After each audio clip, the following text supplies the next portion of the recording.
पाठ 7 जैसे को तैसा। नवरंगपुर गांव में एक बूढ़ा चौधरी रहता था। यूं तो वो बूढ़ा था, लेकिन इस उम्र में भी वो बहुत सक्रिय था। एक दिन वो लकड़ियों से भरी गाड़ी लेकर जमालपुर में बेचने के लिए आया। चौधरी की गाड़ी को नजर भरकर देखने के बाद एक सेठ ने पूछा, बाबा, ये गाड़ी का क्या दाम है? चौधरी ने कहा, पूरे 5 रुपए लूंगा, कमी बेशी मत करना। सेठ ने कहा, बाबा, तूने कहा है तो ठीक है, चल जल्दी कर, मेरी हवेली तक तो चल।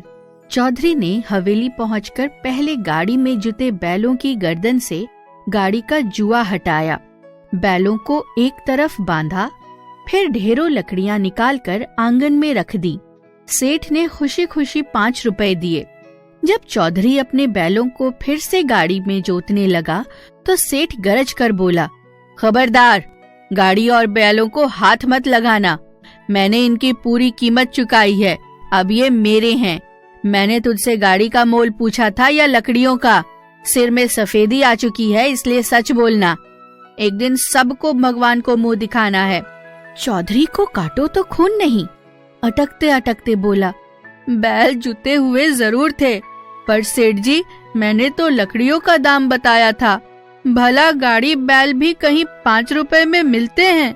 सेठ ने तपाक से कहा, पर मैंने तो गाड़ी का दाम पूछा था और गाड़ी के दाम देने की बात की थी। गाड़ी बैल 5 रुपए में आते हैं कि नहीं ये तू जाने, आदमी की जुबान एक होती है कि 2। अब चुपचाप चलता बन, नहीं तो धक्के मारकर निकलवा दूंगा, मेरे यहाँ टंटा नहीं चलेगा। चौधरी बूढ़ा था, अधिक चतुर नहीं था। गाड़ी छोड़ते हुए कलेजे पर आरा सा चलता था। सेठ के आगे हाथ जोड़े गिड़गिड़ाया, उसके पाँव में पगड़ी रखी, पर सेठ के कान पर जूं भी न रेंगी। वो अपनी बात पर अड़ा रहा। चौधरी को समझाया कि दुनिया में जबान से बढ़कर कुछ भी नहीं है, जबान से ही बरकत होती है, जबान से पलट जाए वो आदमी कैसा? ये तो सिर्फ गाड़ी बैल हैं, जबान से तो लाखों के वारे न्यारे होते हैं। बूढ़ा क्या करता, पाँव घिसटता हुआ हवेली से निकला और अपने गांव आया। घर में पहुंचते ही बड़े बेटे ने पूछा, बाबा, बैलगाड़ी कहाँ है? बाबा ने खींच कर कहा, बैलगाड़ी तो ठिकाने लगी, तुम में दम हो तो कुछ करो, उस चतुर सुजान सेठ के आगे मेरी एक न चली, जमालपुर से पांव रगड़ता आ रहा हूँ। चौधरी ने अपने बेटों को ब्यौरेवार पूरी बात बताई। कहा, मेरे साथ तो ऐसी हुई, सेठ के आगे खूब रोया, गिड़गिड़ाया, पाँव में पगड़ी रखी, पर उसने तो एक ही आंकड़ी पकड़ ली कि आदमी की जबान एक होती है, जबान से लाखों के वारे न्यारे होते हैं। मुझे कुछ बोलने लायक ही नहीं छोड़ा। चौधरी के बेटे की आंखों में खून उतर आया। बड़े वाले 3 बेटों ने सुझाया, चलो अभी उस सेठ की हवेली पर, हम उसकी ईंट से ईंट बजा देंगे, उसकी ये मजाल कि वो यूं राह चलते गाड़ी बैल रख लिए। सबसे छोटा बेटा बोला, मैं अकेला ही उससे निपट लूंगा, तुम चिंता मत करो, कल मुझे दूसरी गाड़ियों में लकड़ियां ले जाने दो, सेठ की जबान से ही उसे बांधूंगा, उसी का तराजू, उसी की बाट और उसी के भाव से उसका हिसाब चुकता करूंगा। चौधरी का चौथा बेटा बहुत बुद्धिमान था। सबको ज्ञात था कि वो जो कहता है करके दिखाता है। दूसरे दिन वो घड़ी रात रहते घर से रवाना हुआ और जमालपुर के उसी चौक में गाड़ी खड़ी की। बूढ़े चौधरी ने उसे सेठ का हुलिया अच्छी तरह समझा दिया था। कल का दांव सेठ के लिए बहुत मुफीद रहा था। यही सोचकर आज फिर वहीं आया। लकड़ियों से भरी गाड़ी देखकर उसकी बाँछें खिल गईं। पास जाकर पूछा, चौधरी, गाड़ी बेचने आए हो क्या? चौधरी का बेटा तुरंत उसे पहचान गया, इसीलिए उसने कहा, सेठ जी, ये भी कोई पूछने वाली बात है, गाड़ी बिल्कुल बिकाऊ है, मुझे मोल भाव पसंद नहीं। गाड़ी शब्द पर जोर देते हुए पूछा, तो एक ही कीमत बता दे, इस गाड़ी का क्या लेगा? चौधरी के बेटे ने भी कहा, सेठ जी, ठीक है, एक ही बात बता दूं कि इस गाड़ी के 2 मुट्ठी टके लूंगा, आपको जचते हो तो बोलो। सेठ को लगा कि ये तो कल वाले बाबा से भी भोला है, मुट्ठी का क्या, 1 टका बंद कर लें और 2 भी। बंद मुट्ठी का तो खोलने से पता चलता है। आज ये गावदी खूब मिला। सेठ बोला, चल मेरी हवेली, इस गाड़ी के 2 मुट्ठी टके ही दूंगा। चौधरी के बेटे ने मन ही मन सोचा, अब इसे जिंदगी भर के लिए लकड़ियां खरीदना ना भुला दिया तो अपना ये मुंह लेकर घर ना जाऊंगा। हवेली पहुंचते ही सेठ ने कहा, बोहनी के बखत पहले दाम पल्ले बांध ले, फिर गाड़ी खोलना।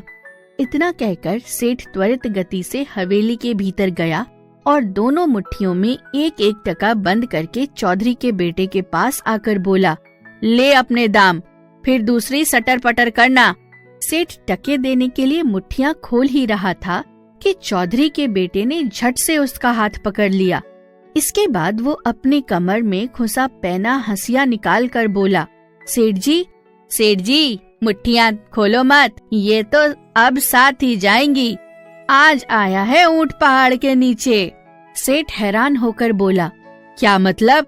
चौधरी का बेटा बोला, जो सौदा ठहरा है वही बता रहा हूँ। जमालपुर में जब लकड़ियों के साथ गाड़ी बैल बिकते हैं तो टकों के साथ मुट्ठियां भी जाएंगी। ये कहकर उसने सेठ की कलाई पर हंसिए का हल्का सा रगड़ा दिया। सेठ जोर से चिल्लाया, छोड़ दे चौधरी, मुझसे गलती हो गई, कल के गाड़ी बैल भी वापस ले जा, उनका भला मैं क्या करूँगा, मैंने तो मजाक किया था। चौधरी का बेटा उसकी कलाई मरोड़ते हुए बोला, मेरा पिता कल गिड़गिड़ाया, पाँव में पगड़ी रखी, पर तुम नहीं पसीजे, अब जबान पलटते हो। जबान से तो लाखों का लेन देन होता है। 2 मुट्ठी टके की बात पक्की हुई थी कि नहीं, बोलो। पल भर में सेठ की अक्ल ठिकाने आ गई। वो हकलाते हुए बोला, जबान तो की थी, पर टकों के साथ मुट्ठियां कटने का मुझे ध्यान नहीं रहा। अब जैसा तू कहे मैं वैसा ही करूँगा। सेठ देवी के बकरे की तरह कांपते हुए बोला, गाड़ी के साथ दंड के 500 रुपए भी दूंगा, मेरा हाथ छोड़ दे। सेठ की ऐसी हालत देखकर चौधरी के बेटे को हंसी आ गई। वो सेठ का उपहास करते हुए बोला, इसी हिम्मत के जोर पर मासूमों को ठगते हो? चलो मेरे पाँव में पगड़ी रखकर 7 बार नाक रगड़ो। सिर सलामत रहना चाहिए। पगड़ी उसके पाँव में रखने से क्या बिगड़ता है, नाक रगड़ने से घिसती थोड़ी है। सेठ ने मन ही मन स्वयं को समझाया और तुरंत पगड़ी उसके पाँव में रख दी। फिर गिनकर 7 बार जमीन पर नाक रगड़ी। तब चौधरी सुत ने कहा, अब चुपचाप 500 रुपए वापस करो, अगर इसमें चूं चपड़ की तो हंसिए से आंतें निकाल दूंगा। सेठ तो फिर ऐसा मौन हुआ जैसे उसने मुंह में गुड़ दिया हो। तुरंत 500 रुपए लौटा दिए। चौधरी का बुद्धिमान और छोटा बेटा दोनों बैलगाड़ियों के साथ अपने गांव लौट आया। इस कहानी से यही सिद्ध होता है कि जैसे को तैसा। विजय दान देथा।